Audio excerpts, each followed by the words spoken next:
La primera señal no fue un trueno, ni una estatua rota, ni una voz caída del cielo. Fue un cuerpo atrapado entre los juncos. El sol todavía no había terminado de salir cuando el canal empezó a devolver a los muertos. Primero uno, girando despacio sobre el agua espesa, con la nuca abierta y el cinturón militar hinchado por el barro. Luego otro, más joven, con media cara comida por los peces del cauce bajo y una pulsera de cuentas aún atada a la muñeca. Después tres más, empujados por la corriente contra el talud de arcilla, donde las raíces de los carrizos se enredaban en sus cabellos como dedos pacientes. Los hombres que habían bajado a limpiar la compuerta no dijeron que aquello era una matanza. Dijeron que los dioses habían discutido durante la noche. Lo dijeron en voz baja, sin apartar del todo la mirada del agua, como si el canal pudiera escuchar. En aquella tierra nadie hablaba del cielo como de algo lejano. El cielo estaba en las cuentas del grano, en el aceite medido para las lámparas del templo, en el sudor de los cargadores, en la respiración de las mujeres consagradas, en el miedo de los reyes. Los dioses no necesitaban aparecer para mandar. Les bastaba con tener nombre, casa y hambre. A esa hora, el barro de la ribera todavía guardaba el frío de la noche. Un escriba joven, enviado para registrar el nivel del agua antes del reparto matinal, se cubrió la boca con el borde del manto, no por el olor. Todavía no era el olor lo peor era entender. Aquellos muertos no venían de una riña de taberna ni de un robo de cebada entre aldeas. Llevaban escudos de dos ciudades distintas. Uno había muerto con el emblema de una casa sagrada cosido al borde de la túnica. Otro tenía en el tobillo la cinta ritual usada en ciertas festividades del templo, cuando la carne, el perfume y la obediencia se mezclaban bajo la misma música. No eran cuerpos anónimos. Eran hombres marcados por dos cultos rivales, dos altares que fingían servir al mismo firmamento mientras defendían intereses distintos sobre la misma tierra. El supervisor de la compuerta, un hombre viejo con los ojos amarillentos por años de sol y cerveza fuerte, fue el primero en atreverse a tocar uno de los cadáveres con la punta de una vara. «No han venido a robar agua», murmuró. No lo dijo para los presentes, lo dijo para sí mismo, como si necesitara oír la frase para creerla, porque en el sur, en aquella llanura donde vivir dependía de que el agua llegara a tiempo y se retirara cuando se le ordenaba, no existía un crimen pequeño. Mover un mojón era una ofensa, romper una compuerta, una blasfemia. Desviar un canal una sola noche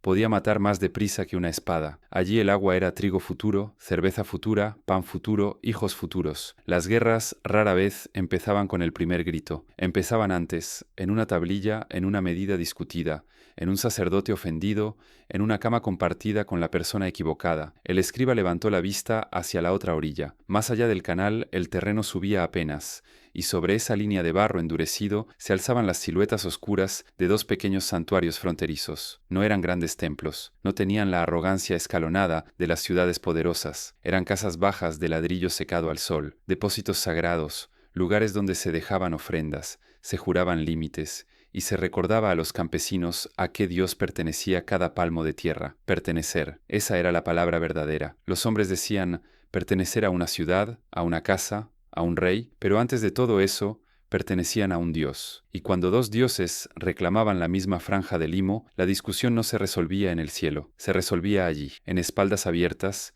en cráneos hundidos, en mujeres esperando noticias junto a un horno apagado. El supervisor hizo llamar a los guardianes del embarcadero. También ordenó que nadie tocara nada más hasta que llegaran los hombres del templo, no porque temiera alterar una escena de violencia, sino porque comprendía lo que aquello significaba. Cuando la sangre aparecía en el borde de un canal sagrado, ya no mandaban ni el capataz ni el recaudador, mandaban los dioses. Es decir, los hombres que hablaban en su nombre, y esos hombres rara vez pedían prudencia, pedían culpables, pedían reparación, pedían que una ofensa se pagara con otra más visible. Mientras esperaban, el sol terminó de levantarse sobre la llanura, y la luz volvió más nítido lo que la penumbra había intentado suavizar. Uno de los muertos era apenas un muchacho. Tendría la edad de empezar a cargar sacos en el almacén o de aprender a trazar signos simples sobre arcilla húmeda. Tenía la garganta cortada con limpieza, como si quien lo mató hubiera querido hacerlo deprisa, casi sin esfuerzo. El escriba no pudo dejar de mirar esa herida. Pensó sin querer que alguien había estado muy cerca de él, había sentido el calor de su piel, el temblor del aliento,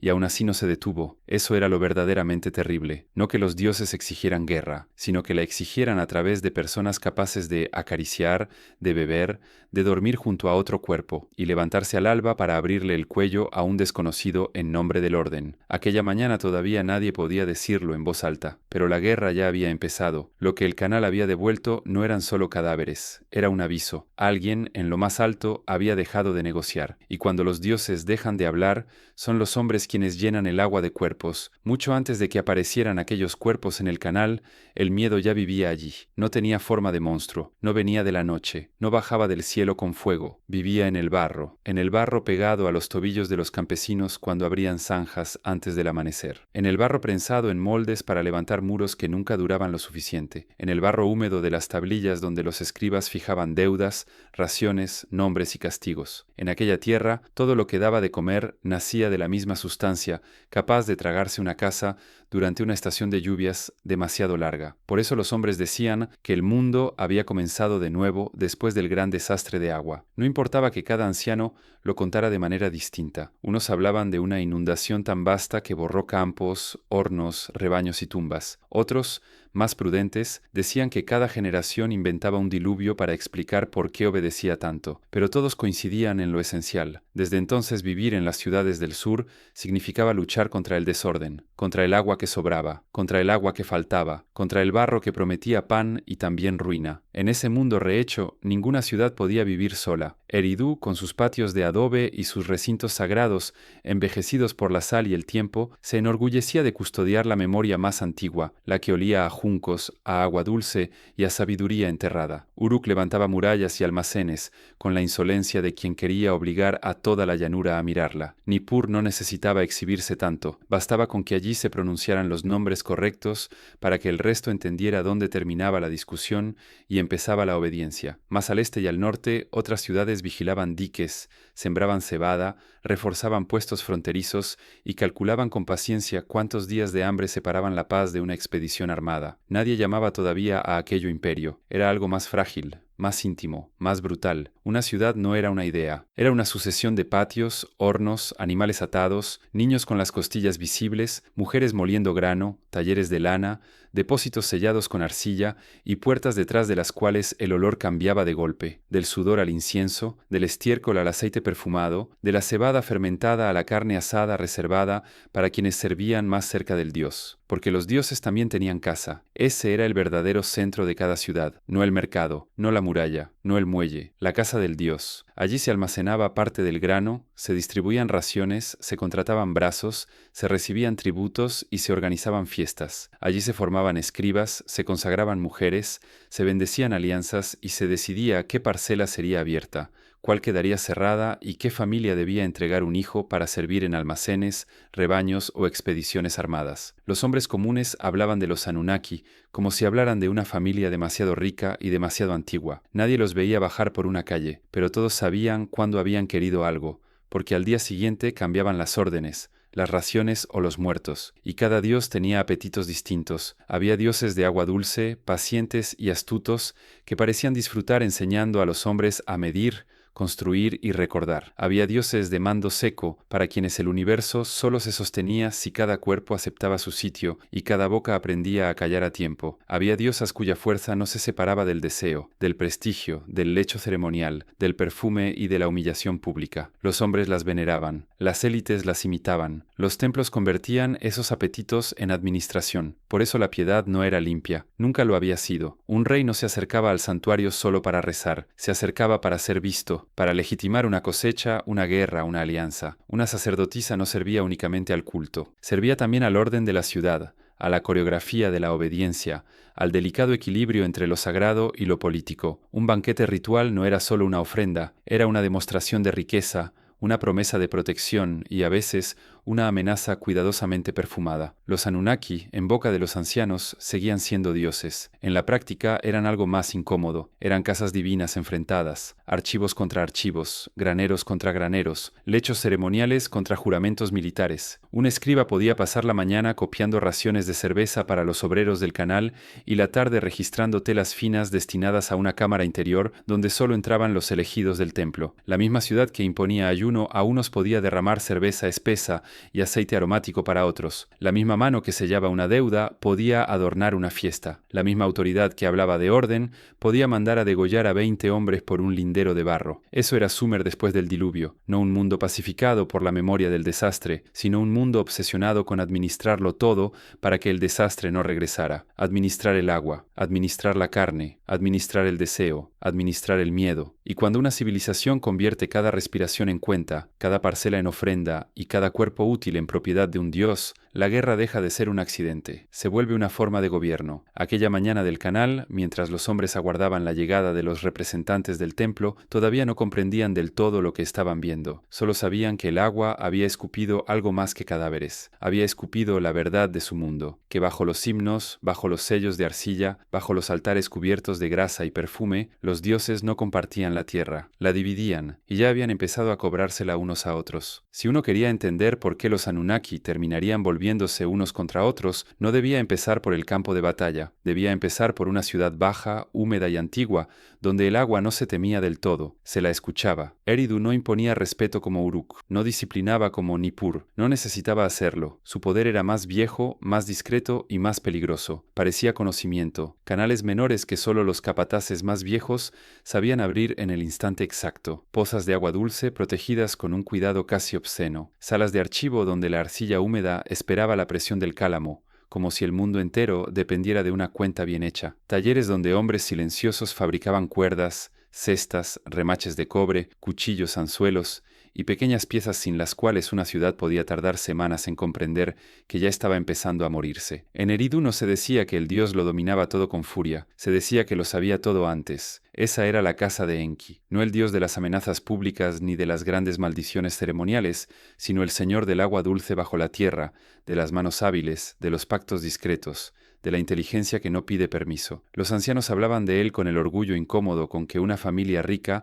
habla de un pariente brillante al que nadie logra controlar del todo. Enki, decían, no necesitaba gritar, le bastaba con conocer la compuerta correcta, el almacén exacto, la debilidad privada del hombre adecuado, y en una tierra como aquella, saber era dominar. El recinto principal de su casa sagrada olía distinto a los demás templos, menos a sangre reciente, menos a humo pesado, más a junco mojado, aceite fino, pescado seco, cera blanda y arcilla recién trabajada. Allí los aprendices de escriba no solo copiaban himnos y listas de raciones, copiaban medidas de canales, calendarios de apertura, nombres de parcelas discutidas, pesos de cebada, tipos de madera, días de viento favorable para bajar mercancía, cantidades de cerveza necesarias para sostener a 20 hombres cavando bajo el sol durante 6 jornadas. Ese saber no era humilde, era una forma de placer, y quienes vivían cerca del templo lo sabían. Los administradores de Enki no vestían la austeridad como virtud, sus túnicas eran finas cuando podían serlo, sus patios interiores estaban más limpios, su cerveza era menos áspera, sus banquetes, aunque menos aparatosos que los de otras casas divinas, tenían una voluptuosidad callada. Pescado bien sazonado, pan más blanco, música más contenida, servidores entrenados no solo para atender,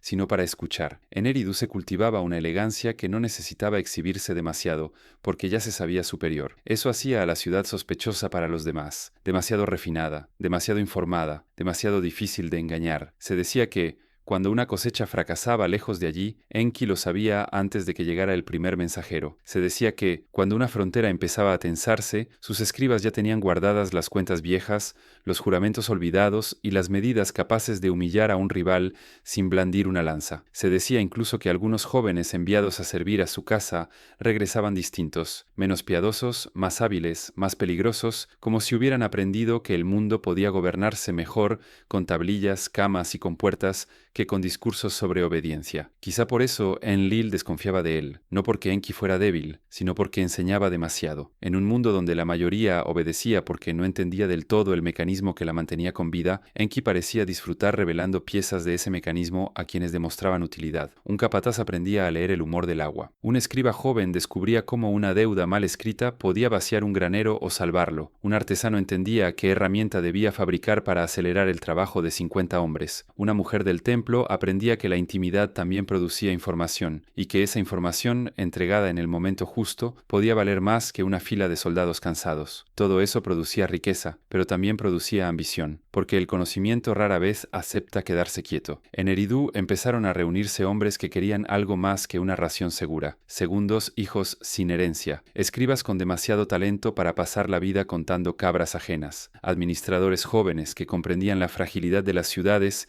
y empezaban a imaginar cómo gobernarlas mejor que sus mayores. Incluso ciertas mujeres consagradas, criadas para obedecer dentro del recinto, aprendían a distinguir qué visitante traía miedo, cuál deseo y cuál noticias que podían venderse 2 veces antes del amanecer. La casa de Enki no solo almacenaba saber, lo distribuía, y al distribuirlo alteraba el equilibrio. Una ciudad que aprende demasiado deja de inclinar la cabeza con la docilidad esperada. Un funcionario que conoce la debilidad de otro ya no lo reverencia igual. Un rey que recibe buenos consejos empieza a creer que puede discutir con sacerdotes más antiguos. Y un dios cuya autoridad depende de que el orden permanezca simple no tolera mucho tiempo a otro dios que vuelve complejas a las personas. Ese era el verdadero pecado de Enki. No la lujuria, aunque la había. No la astucia, aunque la perfeccionara. No el lujo, aunque lo disfrutara. Su pecado era peor. Volvía útiles a los hombres de maneras que podían hacerlos menos obedientes. Por eso, cuando el canal empezó a devolver cadáveres y las ciudades buscaron un culpable en el cielo, muchos pensaron en la ira de Enlil, pero otros más prudentes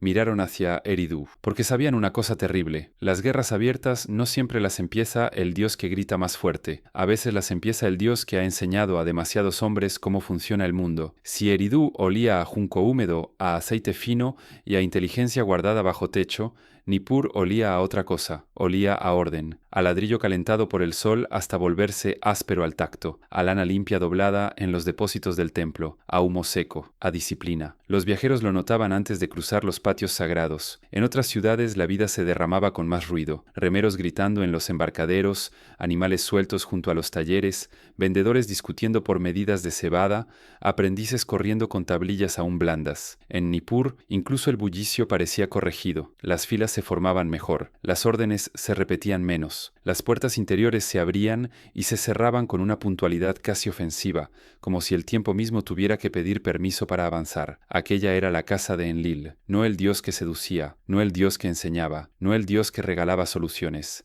el dios que mandaba. Los hombres lo nombraban con respeto más que con cariño, y eso decía mucho. A otros dioses se les podía suplicar, engañar, seducir con una ofrenda más rica o conmover con una ceremonia impecable. Enlil pertenecía a otra especie de autoridad. Era el aliento que había separado el cielo de la tierra, decían los himnos. Era el Señor cuya palabra no hacía falta comprender, bastaba obedecerla. En su casa no gustaban las explicaciones largas, gustaban los resultados, con puertas intactas, raciones entregadas, fronteras respetadas, nombres bien colocados en la cadena del mando. Allí la piedad no era una emoción, era una postura corporal, cabeza inclinada, voz baja, espalda recta cuando el superior miraba, rodillas en tierra cuando la liturgia lo exigía. El universo de Enlil admitía pocas zonas grises, y eso seducía a quienes temían el caos más que la crueldad. Después de todo, la llanura era una amenaza constante. El río podía subir mal, el canal podía romperse, la sal podía arruinar un campo, una frontera mal defendida podía costar una cosecha entera. En ese mundo, el orden no parecía una manía, parecía la única muralla verdadera contra la ruina. Por eso Nippur atraía a hombres específicos, funcionarios meticulosos, supervisores sin sentido del humor, sacerdotes que preferían la pureza a la compasión, reyes menores que buscaban legitimidad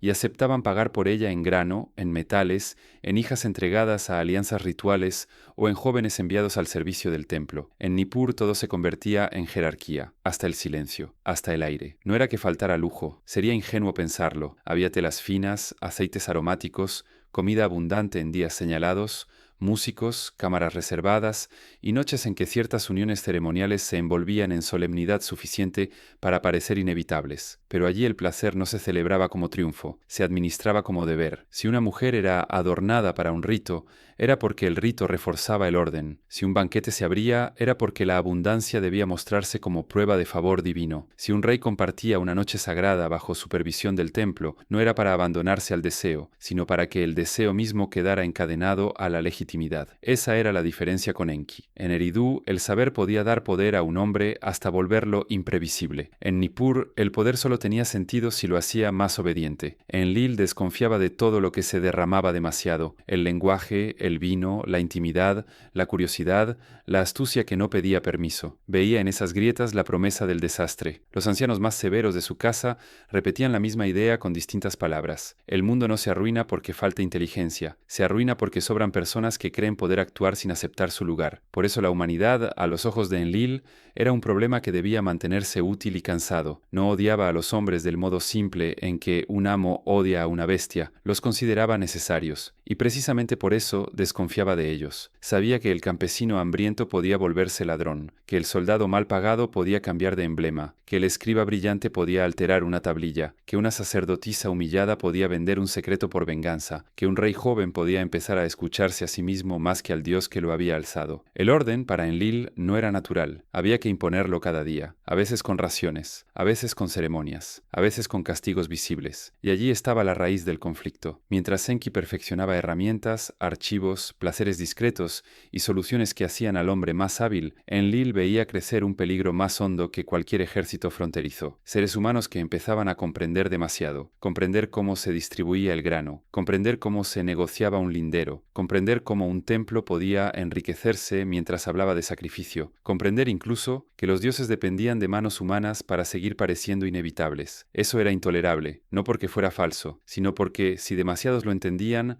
el miedo podía empezar a fallar. Y Enlil creía una sola cosa con absoluta certeza: cuando el miedo falla, el mundo se pudre. Así, mientras en los canales aparecían los primeros muertos y las ciudades empezaban a acusarse unas a otras con palabras todavía prudentes, Nippur ya pensaba en términos más duros, no en reparación, no en mediación, no en malentendidos, en purga, en ejemplo. En una respuesta bastante feroz como para que toda la llanura recordara quién tenía derecho a llamar orden al mundo, porque hay dioses que aman ser venerados, y hay dioses, más peligrosos, que prefieren ser temidos. Enlil pertenecía a los segundos. Si Enki enseñaba demasiado y Enlil exigía demasiado, Inanna quería algo distinto. Quería que la miraran, no como se mira a una estatua, no como se mira a una madre, ni siquiera como se mira a una reina. Quería esa atención más peligrosa, la que mezcla deseo, temor, ambición y vergüenza en un solo gesto. La atención que obliga a los hombres a inclinar la cabeza mientras siguen imaginando el cuerpo de quien los gobierna. La atención que vuelve obediencia incluso la humillación. Por eso su ciudad respiraba de otra manera. Uruk no tenía la discreción húmeda de Eridu ni la severidad calculada de Nippur. Tenía pulso, tenía ruido, tenía la insolencia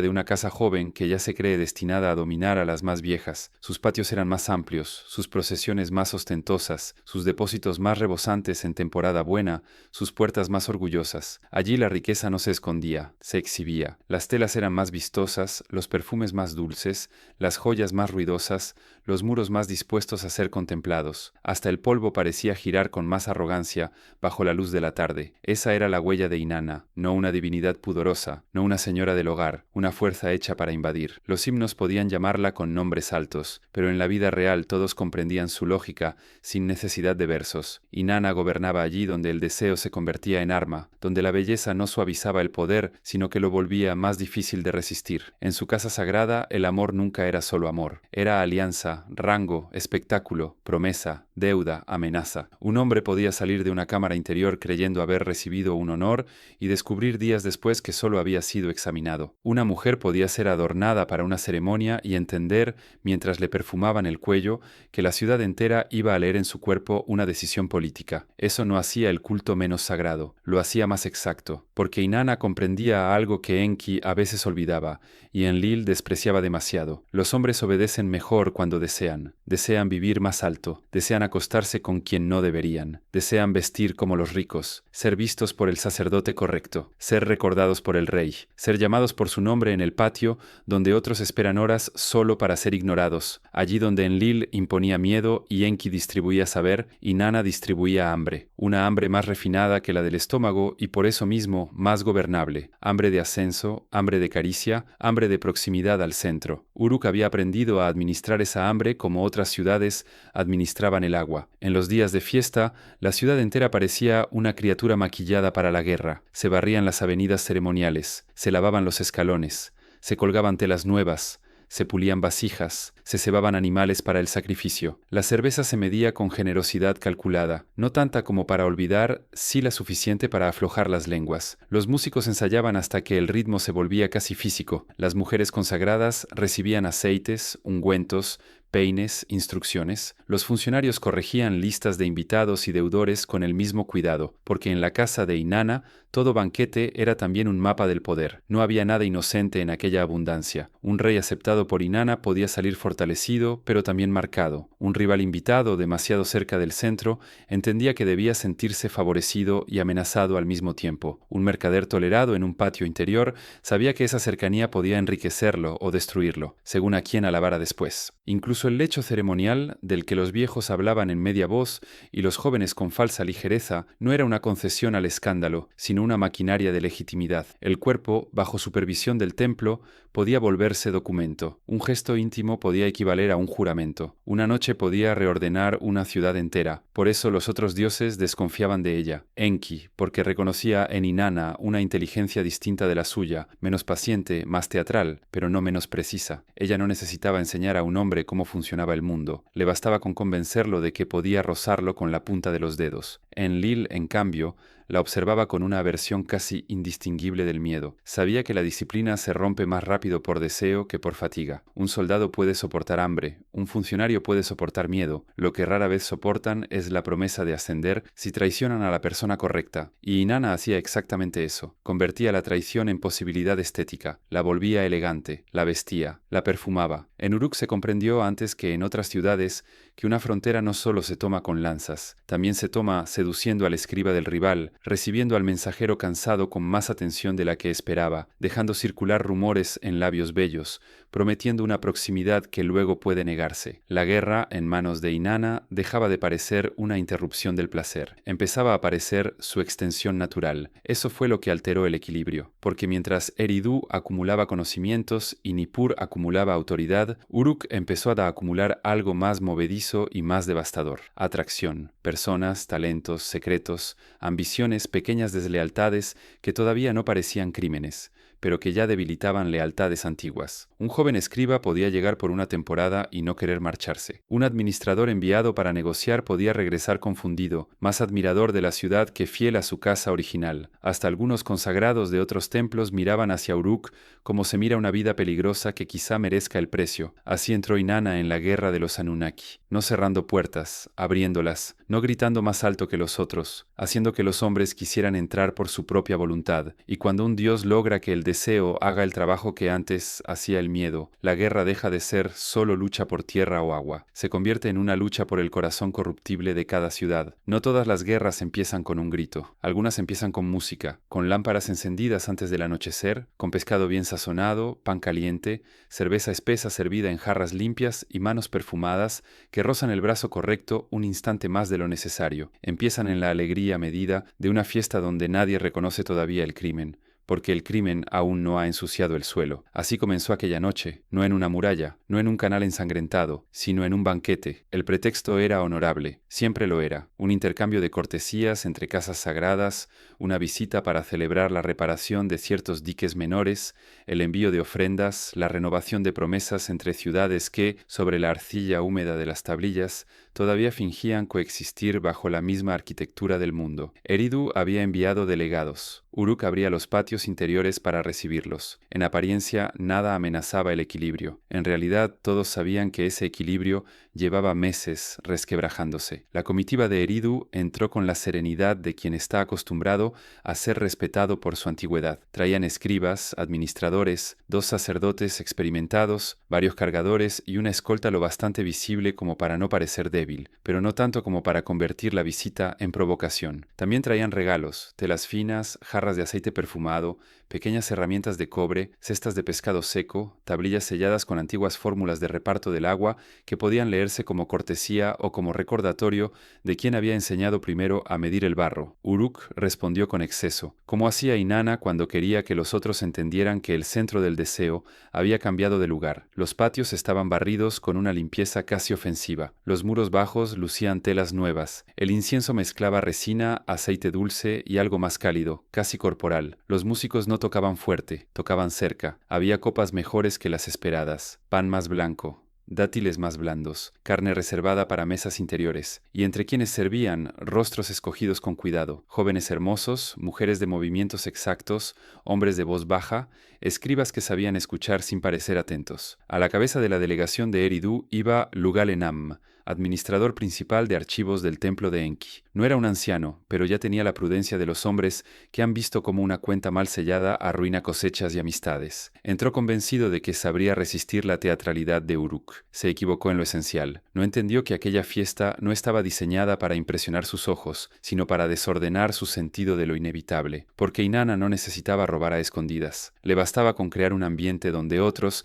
entregaran lo necesario creyendo que seguían eligiendo. La primera mitad de la noche transcurrió sin sobresalto visible. Se dijeron las palabras solemnes sobre la paz del agua, la necesidad de respetar límites y la antigua dignidad de las ciudades. Se alzó cerveza en honor de los dioses. Se rió lo correcto. Se dejó caer aquí y allá una observación punzante envuelta en cortesía, nada fuera de lo esperable, pero mientras los hombres importantes hablaban, otra clase de intercambio ya estaba en marcha. Un escriba joven de Eridu, halagado por una atención inhabitual, explicó entre copas cómo su ciudad registraba ciertas aperturas de compuertas. Un supervisor de almacén, excitado por la idea de ser escuchado por personas más bellas y más elegantes que las de su propio recinto, habló demasiado de qué talleres dependían, de qué envíos de junco, cobre y madera. Un cargador de confianza, llevado a una cámara lateral con promesas de descanso y placer, reveló sin darse cuenta por qué ruta llegaban más rápido las tablillas urgentes y quién tenía derecho a abrir los sellos secundarios antes del amanecer. Nadie gritó, nadie forzó nada. Esa era la brillantez del método. Todo parecía nacer del alivio, del deseo de ser visto, de la vanidad íntima de quienes creen que compartir un secreto pequeño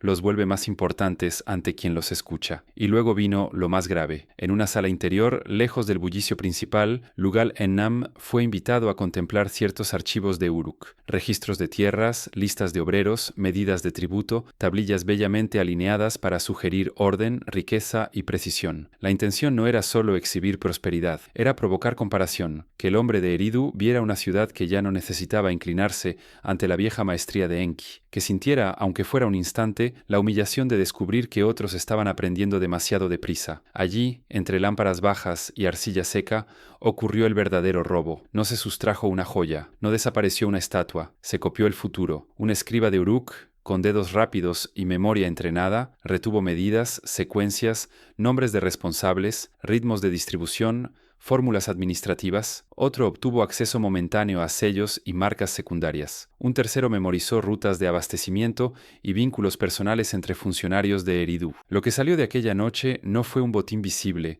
sino un conjunto de conocimientos suficientes para imitar, anticipar y sabotear. Eso era peor que saquear un granero. Un granero vacío se llena otra vez. Un método robado cambia la balanza durante años. Cuando la delegación regresó a Eridu, muchos volvían satisfechos, incluso halagados. Habían sido tratados con lujo, habían recibido deferencia, habían visto una ciudad espléndida. Solo Lugal Enam llevaba dentro una incomodidad que no sabía nombrar. Sentía que algo se había desplazado, pero todavía no podía tocarlo. Lo comprendió semanas después, cuando ciertos movimientos de Uruk dejaron de parecer audaces y empezaron a parecer informados. Abrían donde no debían saber abrir. Negociaban donde no debían saber presionar. Esperaban cargamentos donde no debían saber esperar. Entonces entendió la obscenidad de aquella fiesta. No había sido un homenaje, había sido una operación. Y Enki, el dios que había enseñado tanto a los hombres, descubría por fin la lección más amarga. El conocimiento puede ser tomado sin incendio, sin espada y sin ruido. Basta una noche, basta una mesa abundante, basta que alguien se sienta deseado el tiempo suficiente para olvidar que también está siendo desnudado. La verdad no llegó en forma de revelación, no bajó del cielo, no salió de la boca de un sacerdote arrepentido, llegó en las raciones. Primero fue una disminución tan pequeña que casi parecía un error, una medida menos de cebada en ciertos patios de trabajo, un jarro de cerveza más aguado en los grupos enviados a reforzar compuertas secundarias. Después una orden nueva, algunos cargadores debían dormir junto a los almacenes. Luego otra, ciertos remeros no regresarían a sus casas hasta nuevo aviso. Más tarde, una lista de nombres trazada con pulso frío sobre una tablilla aún húmeda. Hombres jóvenes destinados a servicio prolongado por necesidad del templo. Siempre empezaba así, nunca con trompetas, nunca con anuncios heroicos. El poder Cuando se dispone a usar cuerpos, primero cambia la costumbre. En Eridú lo sintieron los trabajadores del agua antes que nadie. Los capataces empezaron a exigir jornadas más largas en los canales menores, no porque el nivel fuera especialmente peligroso, sino porque ahora cada compuerta importaba como si guardara un secreto. Los viejos obreros, que sabían distinguir una emergencia real de una ansiedad administrativa, se miraban sin hablar demasiado. Entendían que aquella agitación no nacía del río, nacía de hombres que temían que otro hombre supiera demasiado. En los almacenes, las mujeres encargadas del conteo descubrieron la segunda señal. Ciertas remesas no desaparecían por hambre ni por deterioro, sino por desvío. Sacos enteros cambiaban de destino con sellos correctos y explicaciones falsas, grano para obreros que nunca llegaban, aceite para ceremonias que no figuraban en el calendario, lana para grupos militares que todavía no se llamaban militares. Todo seguía pareciendo legal si uno miraba una sola tablilla. La mentira estaba en el conjunto, y casi nadie tenía permiso para mirar tanto. Esa había sido siempre la seguridad del sistema.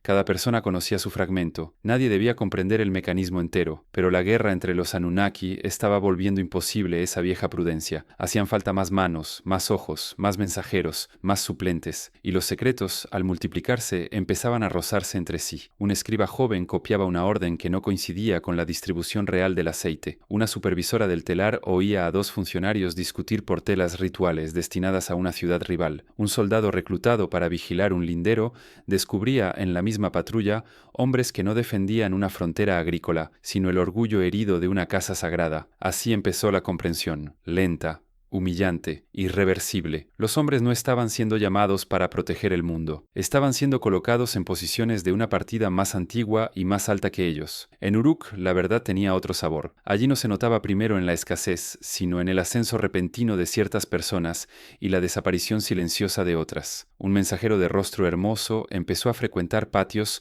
donde antes nadie lo dejaba entrar. Una mujer del templo, que hasta entonces solo había servido en banquetes, comenzó a recibir visitas privadas de escribas y administradores. Un funcionario mediocre, sin talento visible, ganó un puesto mejor solo porque sabía callar lo correcto después de una noche determinada. La ciudad se volvía más brillante en la superficie y más venenosa debajo. Algunos lo llamaban favor de Inanna, otros lo llamaban oportunidad. Pero quienes observaban con cuidado entendían otra cosa. El deseo estaba siendo usado como canal de información, como red de captura, como forma de reclutamiento. Nadie decía ve y traiciona. Bastaba con premiar la proximidad adecuada y castigar el olvido en el momento preciso. Bastaba con dejar claro que el cuerpo correcto, la frase correcta o el silencio correcto podían elevar una vida entera. En Nippur, en cambio, la misma guerra se volvió más áspera. Allí el orden se endureció. Más controles en los depósitos, más revisión de sellos, más castigos visibles para faltas que antes habrían merecido solo vergüenza. Un muchacho fue azotado por hablar fuera de turno delante de un superior. Un administrador perdió su puesto por no detectar a tiempo una desviación de cebada. A una mujer consagrada se le prohibió volver a ciertos recintos por una conversación considerada impropia. En la casa de Enlil, la guerra no producía seducción, producía miedo administrativo, y eso, poco a poco, unificó la experiencia de los de abajo. No importaba que Dios los reclamara. Todos los utilizaban del mismo modo. En Eridú, como manos útiles, en Uruk como apetitos manipulables, en Nippur como piezas disciplinadas. Un barquero de mediana edad fue quizá el primero en decirlo con toda claridad. Lo dijo una noche, borracho lo suficiente para atreverse y sobrio lo bastante para entender el riesgo. Estaba sentado junto a un horno apagado, con otros hombres que habían descargado juncos durante toda la jornada. Habían recibido menos cerveza de la prometida y más órdenes de las necesarias. Uno se quejaba del cansancio, otro del nuevo supervisor, un tercero del precio del pan. Entonces el barquero escupió al suelo y dijo: «No somos hijos de los dioses, somos las cuerdas con las que se atan entre ellos». Nadie respondió enseguida, no porque no lo hubieran entendido, sino porque lo habían entendido demasiado bien. Esa frase empezó a existir en la ciudad incluso entre quienes nunca la oyeron. Con otras palabras, con otros tonos, con otros miedos, la repetían mujeres que veían marcharse a sus hijos. La pensaban escribas cansados de sellar órdenes cuyo sentido no se les explicaba. La presentían soldados que defendían hitos de barro como si allí estuviera la salvación del mundo. La respiraban las consagradas cuando descubrían que su intimidad no pertenecía ni siquiera al Dios, sino a la estrategia de los hombres que decían servirlo. Ese fue el verdadero cambio. No que comenzara la violencia. La violencia ya estaba allí. Lo nuevo fue que los hombres empezaron a reconocer su función dentro de ella. Y una vez que un cuerpo comprende que no es protegido sino usado, el mundo deja de parecer sagrado, empieza a parecer administrado, y nada vuelve más peligrosa a una ciudad que una población que empieza a entender para quién trabaja realmente. La primera campaña no empezó con una gran proclamación, empezó con una compuerta abierta antes de tiempo. Al amanecer, cuando la luz todavía no bastaba para separar bien el gris del agua del gris del barro, un tramo del canal fronterizo comenzó a vaciarse con una velocidad que ningún capataz habría autorizado. No fue una inundación espectacular, fue algo peor, una desviación precisa. El agua dejó de empujar donde debía, se recostó hacia una rama lateral reforzada durante la noche y en cuestión de horas varias parcelas jóvenes quedaron condenadas. No morirían ese mismo día, morirían después, que era la manera más cruel de matar un campo. Primero prometerle vida,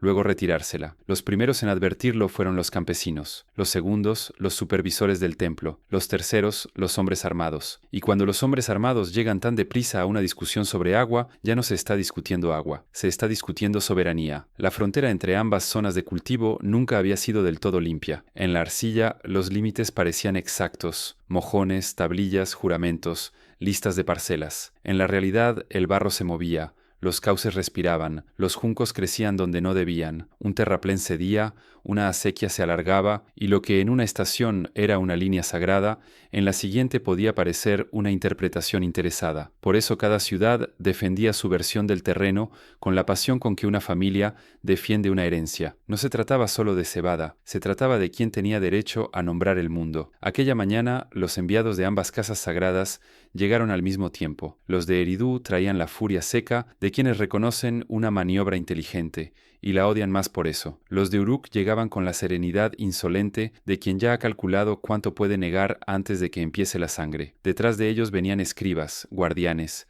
cargadores convertidos en auxiliares militares y varios hombres del canal con la espalda todavía mojada por el trabajo nocturno. Nadie desenvainó enseguida. Primero se habló, siempre se habla antes de matar, para poder fingir después que se había intentado otra cosa. Un anciano de Eridú, con la barba endurecida por el polvo y el aceite, señaló la compuerta secundaria reforzada con madera reciente. Esto no estaba aquí hace 3 días. Un administrador de Uruk respondió sin levantar mucho la voz. Tampoco estaba roto el talud del este, y sin embargo se rompió. No se rompe así solo. A veces el barro decide mejor que los hombres. Esa frase, dicha con demasiada calma, fue casi una bofetada, porque todos vieron lo mismo. Refuerzos nuevos, estacas cortadas con manos expertas, huellas de arrastre, restos de cuerda húmeda. No había prueba perfecta, pero sí algo más peligroso que una prueba, una secuencia comprensible. Alguien había trabajado allí de noche, alguien conocía el flujo, alguien había calculado el daño con precisión suficiente para que pareciera accidente ante los tontos y declaración de guerra ante los inteligentes. Lugal Enam,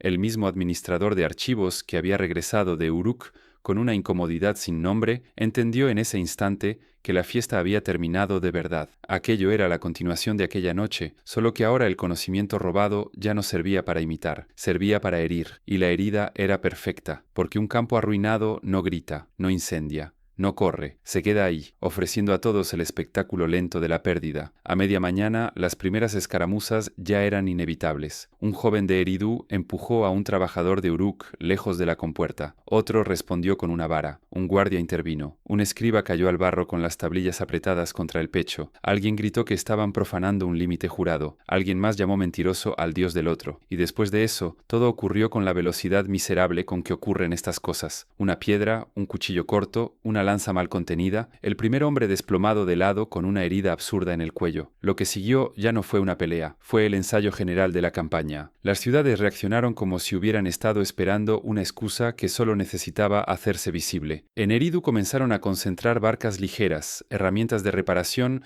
y grupos de hombres acostumbrados al trabajo hidráulico, porque entendían que esta guerra no se ganaría tomando un muro, sino dominando el agua. En Uruk movieron víveres, reforzaron pasos, enviaron mensajeros y convocaron a los hombres capaces de sostener una línea el tiempo suficiente para que el rival perdiera la paciencia. En ambos lados, los sacerdotes limpiaron la violencia con palabras sagradas. No dijeron hemos herido, dijeron hemos respondido, no dijeron hemos iniciado, dijeron hemos preservado el orden. Así se vuelve limpia una carnicería, cambiándole el verbo. Durante los días siguientes, el canal dejó de ser un recurso y se convirtió en frente. Cada compuerta pasó a ser una puerta militar, cada terraplén una muralla baja. baja. Cada grupo de cavadores, una unidad estratégica. Los hombres dormían poco, comían peor y despertaban con barro seco en los tobillos. Los escribas corrían entre patios y embarcaderos con arcilla fresca en las manos. Las mujeres de los almacenes empezaron a medir la cebada, no por estaciones, sino por días de resistencia. Incluso los niños comprendieron que algo había cambiado, porque la ciudad empezó a hablar más bajo y a cerrar puertas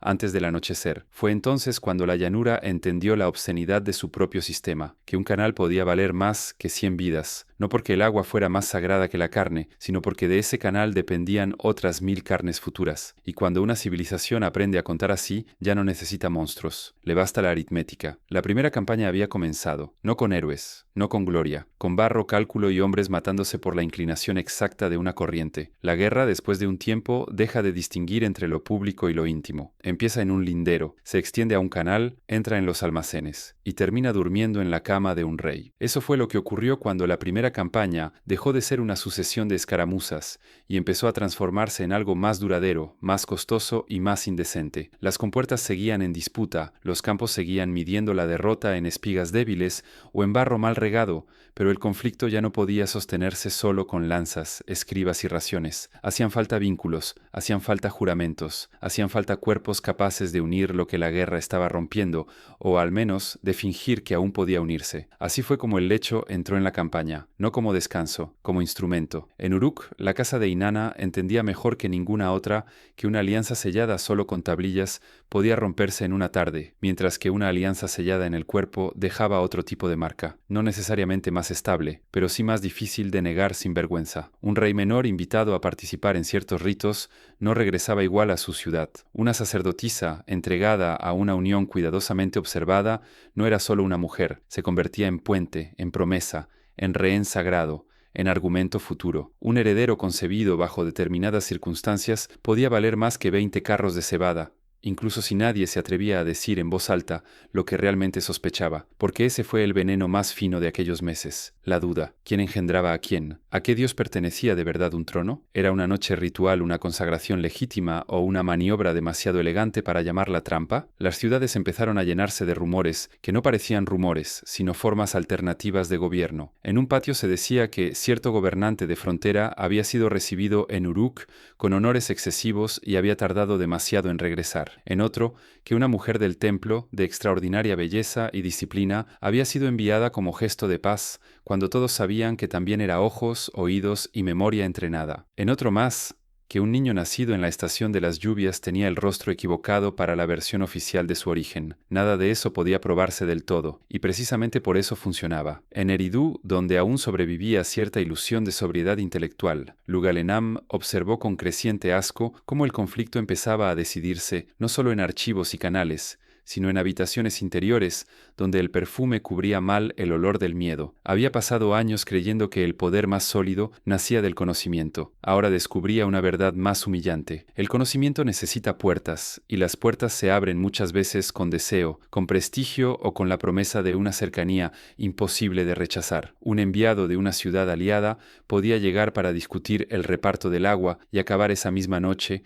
en un banquete privado donde cada gesto había sido pensado para desarmarlo. Primero la mesa abundante, luego la música, después la conversación que mezclaba política con confidencia, más tarde la presencia de una mujer o de un hombre cuidadosamente instruidos para escuchar, halagar, dejar hablar, prometer sin prometer. A la mañana siguiente, el visitante seguía convencido de que nadie le había arrancado nada, pero ya había dejado algo, una preferencia, una duda, un nombre, una debilidad. En Nippur, la lógica era distinta, pero no menos íntima. Allí, Enlil no permitía que el deseo se exhibiera como un arma brillante. Lo encerraba en la maquinaria del deber. Si debía celebrarse una unión ritual, se la cubría de gravedad. Si una mujer era entregada al circuito sagrado del poder, se decía que servía al orden del mundo. Si un rey debía representar cierta fertilidad, cierta continuidad o cierta obediencia ante el altar, el templo lo corregía, lo vestía, lo guiaba. Lo importante no era el placer, era que incluso el placer pareciera sometido. silencio, pero los cuerpos saben cuándo están siendo usados, y empezaron a saberlo todos. Las sacerdotisas lo sabían cuando el cuidado con que las adornaban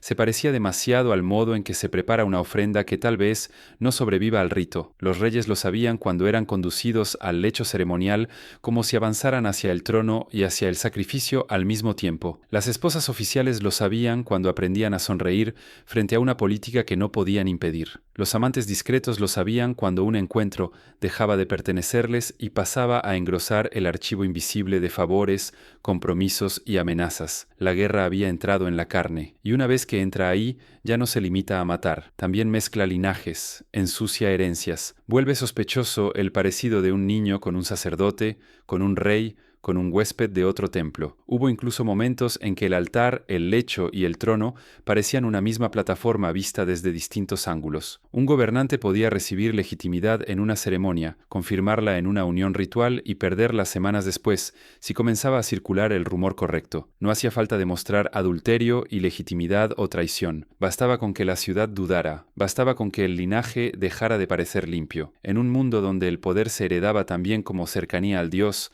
la impureza política podía fabricarse como se fabrica un sello. Eso volvió la guerra más sucia que las campañas del canal, porque el barro puede lavarse de una pierna, la sospecha no. Cuando los hombres comprendieron que los Anunnaki ya no solo usaban sus brazos para cavar, remar o matar, sino también sus camas para pactar, infiltrar y gobernar, la reverencia empezó a pudrirse en otro nivel. Ya no servían solo con trabajo, servían con intimidad. Ya no entregaban solo cosechas, entregaban descendencia, reputación, silencio. Y así, mientras las ciudades seguían hablando de honor, de fronteras y de justicia divina, la verdad se volvía más obscena con cada luna. La guerra no se estaba librando únicamente sobre la tierra, se estaba librando sobre quién tenía derecho a entrar en el cuerpo del poder y salir de él dejando una semilla, un secreto o una ruina. La paz murió de manera indecente, no en una batalla, no bajo un estandarte caído, no en un discurso grandioso ante el pueblo. Murió en una mesa baja, con pan intacto, cerveza derramada y una lámpara todavía encendida al lado de una tablilla que nadie se atrevió a sellar. La reunión había sido preparada durante días con la gravedad de los momentos que todos quieren recordar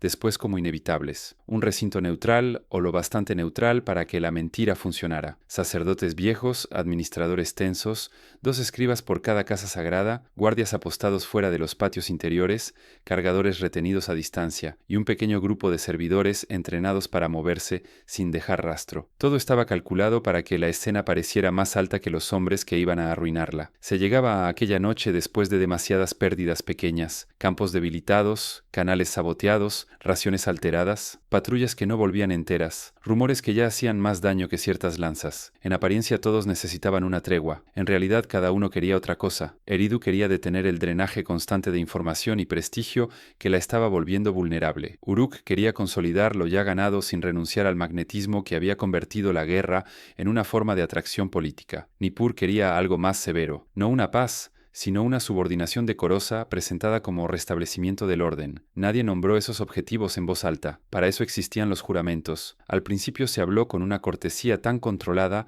que resultaba casi obscena. Se recordó la antigüedad de los pactos del agua. Se evocó la responsabilidad ante los dioses. Se recitaron precedentes. Se deslizaron reproches en frases tan pulidas que casi parecían alabanzas. Un sacerdote de Nippur insistió en que toda paz verdadera debía empezar por reconocer la precedencia del orden sobre la astucia y sobre el deseo. Un administrador de Eridu respondió que ningún orden sobrevive mucho tiempo si se funda sobre cuentas manipuladas y con puertas abiertas en secreto. Un representante de Uruk, de voz suave y manos impecables, dijo que solo las ciudades débiles confunden inteligencia con traición cuando otras aprenden a moverse mejor que ellas. La frase no elevó el tono, lo cortó, porque todos entendieron lo que significaba. No negaba el robo del futuro, lo celebraba. Lugal Enam, que había pasado meses tragando prudencia hasta sentirla como una piedra en la garganta, fue quien habló entonces de manera menos ritual de lo esperado. No habéis querido paz, dijo, habéis querido tiempo para acostumbrarnos a la humillación. Nadie se escandalizó en voz alta, pero el aire cambió. En las mesas laterales, los servidores bajaron aún más los ojos. Los guardias de las entradas corrigieron el peso sobre las piernas. Uno de los escribas dejó de trazar signos durante un instante demasiado largo. Todo el recinto empezó a parecer una estructura sostenida por hilos viejos, Fue entonces cuando trajeron la ofrenda, una bandeja cubierta con tela clara,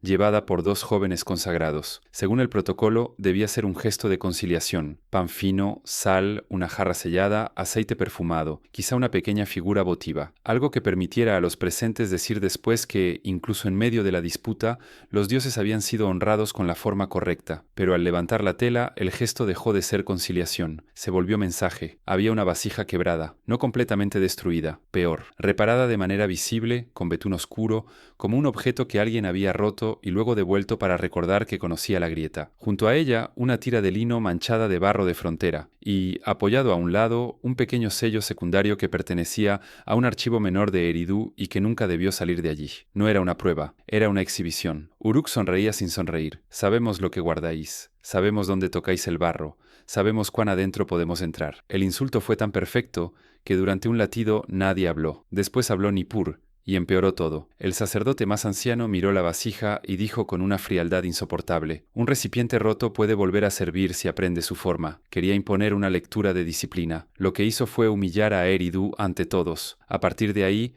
la paz ya no podía sostenerse, no solo por orgullo herido, sino porque la reunión había revelado algo peor que la enemistad, había revelado la jerarquía deseada. Uruk enseñaba que podía penetrar, Nippur enseñaba que podía absolver esa penetración si reforzaba el mando. Eridu quedaba colocado en el papel de quien debía soportar y aprender. Entonces, desapareció el mensajero, no durante toda la noche. Solo el tiempo suficiente. Un joven asignado a llevar una tablilla preliminar entre el patio de discusión y la cámara exterior no regresó cuando debía. Lo encontraron más tarde, vivo, golpeado, sin la tablilla y con el labio abierto, como si lo hubieran querido silenciar, no matar. Nadie pudo probar quién lo había retenido. Nadie necesitó probarlo, y aún faltaba la última profanación. Antes de medianoche, en el muro exterior del pequeño santuario, donde se había convocado la reunión, apareció embarrado un signo trazado con mano rápida. No era una inscripción formal, era una marca, grosera, breve, suficiente. Un emblema alterado, mitad burla, mitad desafío, que convertía el muro santo en mensaje. Lo habían hecho mientras dentro todavía se discutía de juramentos. Eso fue lo intolerable, porque ya no era una disputa sobre campos, ni sobre agua, ni siquiera sobre espionaje. Era una disputa sobre quién tenía derecho a nombrar lo sagrado sin pedir permiso. La reunión se rompió sin necesidad de declaración. Las tablillas quedaron sin sellar. La cerveza se agrió en las jarras. Las lámparas siguieron ardiendo para nadie. Cada delegación salió convencida de que las otras dos habían enseñado por fin su verdadero rostro. Y esa noche la guerra cambió de naturaleza. Hasta entonces todavía podía fingirse que se mataba por recursos, por límites, por reparación. Después de aquella mesa rota, ya no. Ahora se mataría por legitimidad total, por decidir qué Dios tenía derecho no solo a poseer la tierra, sino a definir qué significaba el orden mismo. Y cuando una guerra llega a ese punto, ya no basta convencer. Hay que borrar la posibilidad de que el otro nombre el mundo. Después del juramento roto, la guerra dejó de avanzar. Empezó a cerrarse, como una mano, como una mandíbula, como una ciudad que, sin saberlo todavía del todo, ya había sido elegida para aprender la diferencia entre estar amenazada y estar condenada. El asedio no llegó de golpe, llegó por capas. Primero desaparecieron ciertas barcas, luego dejaron de entrar los cargamentos pequeños que casi nunca figuran en los relatos solemnes: cestas de pescado, haces de junco seco, aceite oscuro de peor calidad, cuerdas, remedios,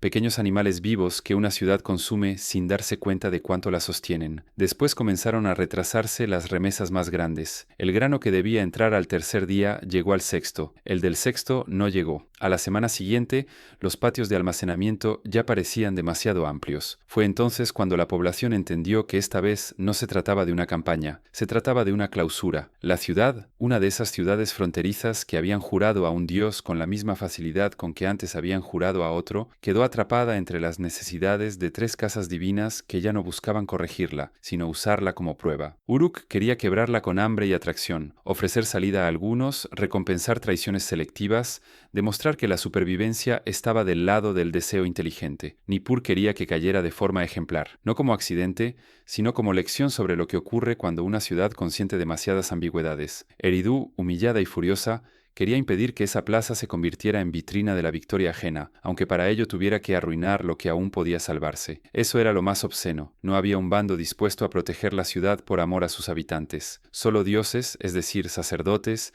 administradores, capitanes, reyes menores, disputándose el sentido de su ruina. Dentro de los muros bajos, la vida se volvió contabilidad del deterioro. El pan comenzó a hacerse más oscuro, luego más pequeño, luego menos frecuente. La harina empezó a mezclarse con restos que en otro tiempo habrían servido solo para animales. La cerveza se aguó hasta parecer una memoria ofensiva de sí misma. Las mujeres que trabajaban en los hornos aprendieron a no levantar la vista cuando las madres preguntaban cuánto quedaba. Los niños dejaron de correr. Los hombres dejaron de discutir tanto. El hambre, cuando se instala bien, no produce ruido continuo, produce ahorro de voz. En los templos internos, mientras tanto, se siguió administrando solemnidad. Se encendieron lámparas. Se quemó incienso, se recitaron himnos, se prometió que el Dios no abandonaría a los suyos, pero incluso allí empezó a oler distinto, no a pureza, a encierro, a grasa rancia, a tela usada demasiadas veces, a cuerpos cansados que seguían cumpliendo una liturgia ya no por fe plena, sino porque detenerla sería aceptar que el Dios también necesitaba comida y silencio humanos para parecer presente. Lugalenam llegó a la ciudad durante los primeros días del cierre, enviado no solo a coordinar archivos y reservas, sino a vigilar que la desesperación no entregara la plaza al relato de otro. Lo recibió un administrador local con los ojos hundidos y la voz quebrada de quien ya no duerme. «Todavía podemos sostener 20 días», dijo. Lugalenam miró los depósitos y supo que mentía, no por mala voluntad, por necesidad, porque toda ciudad sitiada produce hombres que mienten para seguir obedeciendo una mañana más. Las noches eran peores. Se oían pasos cerca de los muros, golpes breves, señales, pequeñas escaramuzas que no buscaban tomar la ciudad, sino impedirle dormir. Una puerta lateral ardió. 2 guardianes desaparecieron. Un muchacho fue hallado con la garganta abierta, junto a una acequia interior, castigado quizá por intentar salir, quizá por haber recibido a la persona equivocada, quizá solo para recordar que el miedo también puede entrar antes que el enemigo. Nadie investigó mucho. En un asedio, la verdad empieza a valer menos que el efecto, y el efecto ya estaba logrado. La gente empezó a mirar los templos no con rebeldía, sino con una forma nueva de fatiga moral. Los altares seguían allí, las estatuas seguían allí, los sellos, las tablillas, las cámaras interiores, las mujeres consagradas, los sacerdotes de voz medida, todo seguía en su sitio, y sin embargo nada protegía. El grano no aparecía, el agua debía racionarse, las heridas se infectaban, las promesas sonaban cada día más parecidas al hambre. Eso cambió algo profundo, no la obediencia visible, la respiración interna de la ciudad. Empezó a extenderse una certeza que nadie formulaba entera. Los dioses no iban a salvarlos porque estaban demasiado ocupados utilizándolos para castigarse entre sí. Cuando por fin llegó el asalto serio, ya casi no hacía falta. La ciudad estaba medio vencida por dentro. Los atacantes entraron no por una gran brecha heroica, sino por una combinación miserable de agotamiento, puertas mal defendidas y acuerdos rotos antes del amanecer. Hubo gritos, sí. Hubo carreras, humo, sangre en patios que habían sido pensados para la administración y el rito. Hubo hombres aplastados contra almacenes, mujeres arrastrando niños, escribas intentando salvar tablillas como si todavía el registro pudiera conservar algo digno de aquel mundo. Pero lo más terrible no fue la violencia inicial, fue la ausencia de milagro. Ningún dios descendió, ningún muro sagrado se cerró solo, ninguna estatua habló. Los Anunnaki se devoraron entre sí exactamente como siempre lo habían hecho, usando manos humanas, hambre humana, miedo humano. Al amanecer, el templo principal seguía en pie, ennegrecido por el humo. En su umbral yacían cuerpos de ambos lados, mezclados de un modo tan íntimo que parecían un solo sacrificio mal organizado. Un consagrado joven, herido en el vientre, repetía aún una fórmula de protección con una terquedad que ya daba compasión. Cerca de él, una mujer sostenía a un niño demasiado quieto y miraba el altar como si intentara recordar en qué momento exacto había dejado de pertenecerle. Ese fue el clímax verdadero de la guerra divina, no la victoria de una casa sobre otra, sino el instante en que una ciudad entera comprendió que había servido toda su vida a poderes que, puestos a elegir, preferían conservar su orgullo antes que a sus fieles. Y una vez comprendido eso, incluso el vencedor pierde algo que no vuelve. La victoria llegó con el mismo aspecto que la enfermedad. No entró cantando, no levantó estandartes que el barro quisiera recordar, no hizo que la ciudad vencida pareciera más bella en la ruina. Llegó en el silencio. En ese silencio extraño de la mañana posterior, cuando el humo todavía flota bajo, los perros no se atreven a acercarse a ciertos cuerpos y hasta los hombres que han ganado caminan con una cautela casi supersticiosa, como si sospecharan que el suelo sabe mejor que ellos lo que han hecho. La ciudad había caído. Eso, al menos, podía escribirse con facilidad en una tablilla, podía sellarse, podía enviarse a otras casas sagradas con la fórmula correcta. El orden ha sido restablecido, el enemigo ha sido doblegado, el Dios ha mostrado su preferencia, la frontera ha sido purificada, la ofensa ha recibido respuesta. Los escribas sabían cómo hacerlo. Habían heredado un lenguaje entero para cubrir la podredumbre con solemnidad. Lo difícil no era redactar la victoria. Lo difícil era caminar dentro de ella. Lugalenam lo comprendió mientras cruzaba el primer patio del templo ennegrecido. La puerta principal seguía en pie, pero una hoja se había torcido sobre el quicio y obligaba a pasar de lado, como si incluso el edificio quisiera humillar a quienes entraban. Bajo sus sandalias crujían tablillas rotas, yeso, paja chamuscada, cuentas dispersas, huesos pequeños de aves sacrificadas días atrás y ahora mezclados con ceniza humana. La ciudad aún olía a aceite, pero no al aceite del culto, al aceite derramado, sucio, arruinado por el fuego y el miedo. Esa era la herencia del Dios vencedor, no un reino ordenado, no una población agradecida, no campos abiertos a la abundancia, una carcasa, un sistema quebrado que todavía podía obedecer, sí, pero ya no creer del mismo modo. Nippur se apresuró a nombrar la escena. Los enviados de Enlil hablaron de purificación, de restitución, de elección necesaria. Ordenaron limpiar accesos, contar supervivientes útiles, separar a los niños sin familia, identificar artesanos, registrar almacenes recuperables, borrar marcas ofensivas de los muros y preparar una ceremonia que convirtiera la derrota ajena en pedagogía sagrada. Como siempre, el orden apareció muy pronto, como si quisiera demostrar que la crueldad nunca lo incomoda del todo. Uruk actuó de otra manera. No discutió la nueva jerarquía de frente. Recogió lo que aún brillaba. Escribas jóvenes, cantoras, 2 administradores expertos en reparto, una mujer del templo cuyo linaje incierto valía más fuera que dentro, un niño con memoria excepcional para los nombres de parcelas. Uruk no necesitaba poseer la ciudad caída. Le bastaba con absorber su talento y dejar que la victoria formal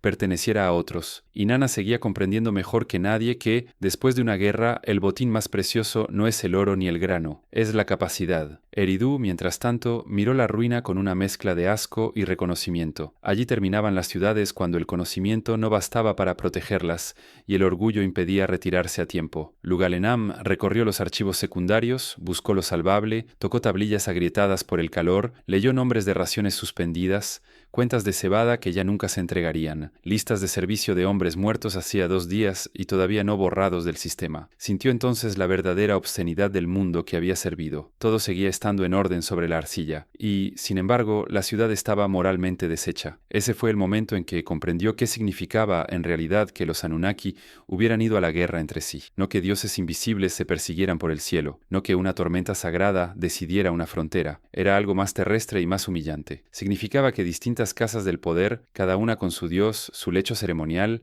sus almacenes, sus sacerdotes, sus himnos y su hambre, habían usado a miles de personas para resolver una disputa sobre la forma correcta de gobernar la obediencia, y todos habían perdido algo esencial. Enki perdió la inocencia de creer que enseñar hacía mejores a los hombres. Enlil ganó el derecho a nombrar el orden, pero sobre una tierra más pobre, más resentida y menos dócil de lo que admitirían sus himnos. Inanna demostró que el deseo podía conquistar donde las lanzas se agotaban, pero ayudó a crear un mundo donde toda intimidad ya podía ser sospechosa. Esa era la victoria. Un Dios más alto y un mundo más roto. Días después, cuando llegó la gran ceremonia de restauración, se lavaron los escalones, se encendieron lámparas nuevas y se sacrificaron animales para que la ciudad viera que el culto seguía vivo. Los supervivientes fueron obligados a asistir. Los niños miraban sin entender. Las mujeres con luto reciente ya no lloraban. Estaban demasiado cansadas para ofrecer ese honor. Los sacerdotes hablaron de continuidad, de equilibrio restituido, de la generosidad del Dios que, incluso en el castigo, permitía que la vida siguiera, pero nadie presente ignoraba la verdad. La vida seguiría, sí, volverían las raciones, se repararían los canales, nacerían otros hijos, se firmarían nuevas tablillas, se celebrarían otras uniones, otros banquetes, otras alianzas perfumadas. Y, sin embargo, algo había quedado al descubierto para siempre, que los dioses necesitaban a los hombres más de lo que decían. Necesitaban sus manos para cavar, sus espaldas para cargar, sus camas para pactar, sus bocas para repetir el relato correcto, sus muertos para demostrar autoridad, y cuando 2 dioses dioses reclamaban el mismo mundo, no descendían a disputarlo con rayos. Lo hacían como lo hacen todos los poderes verdaderos, administrando hambre, organizando deseo, corrigiendo memoria y dejando que el barro enterrara a quienes habían obedecido demasiado bien. Por eso, al final, no quedó un dios triunfante, quedó un dios más solo, más alto quizá, más obedecido durante un tiempo, pero más solo, porque gobernar ruinas también es una forma de fracaso, y tal vez esa fue siempre la verdad más vieja de Sumer, que una civilización no empieza a caer cuando la ataca un enemigo exterior, sino cuando las fuerzas a las que ha confiado su sentido del orden descubren que prefieren vencerse entre sí antes que salvar a quienes las sostienen.